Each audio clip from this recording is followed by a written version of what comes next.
Tough new laws come into effect today as well as regulators crack down on the cowboys of the cosmetic surgery industry here in Australia.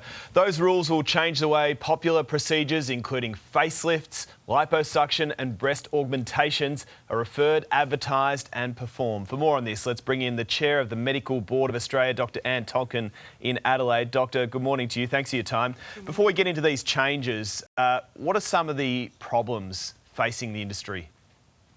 Well, it's been a very rapidly growing industry, and I think a lot of people have got involved with the industry perhaps without as much training as they might have had. So for the public who are considering having procedures done, it's sometimes very hard for them to tell who's a surgeon, who's got proper training, and we're trying to make it easier for people to understand that. So we've seen cases of really poor outcomes, bad scarring, really bad outcomes from breast implants and so on. And often the person who has had the procedure will tell us that they had no idea that was even a possibility. So there are some issues with informed consent and giving good information as well. Sure, it's quite horrifying, Anne. Qualifications, accreditation for cosmetic surgeons. Let's talk about that. How have they changed? Well, there's no change at the moment, but it's coming. So there are some changes that are happening today, starting today. The issue of the qualifications is really an issue that the health ministers have been dealing with, so that they are going to limit who can call themselves a surgeon. Now, the bill to enable that is in front of the Queensland Parliament at the moment.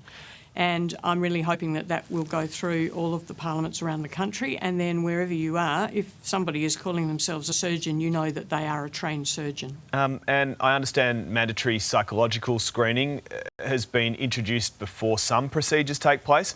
What does that involve? How does it apply? Yeah, we've been worried that there are some people who, not a large number, but some people who seek cosmetic procedures and surgery have psychological conditions underlying that request.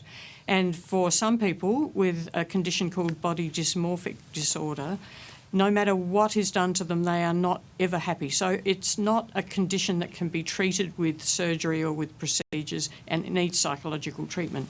So what we're doing on the advice of the independent review into cosmetic surgery last year is to require that a doctor who's going to do cosmetic surgery tests the person for BDD, body dysmorphic disorder, before they go ahead with the surgery. We've always requested that doctors assess their patients for psychological issues because that's a really important part of the normal assessment.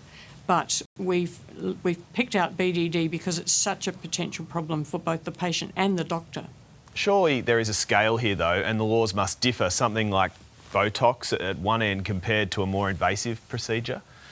Yeah, absolutely. Botox is a temporary treatment as opposed to some of the really invasive surgical ones which lead to permanent changes in the person's body.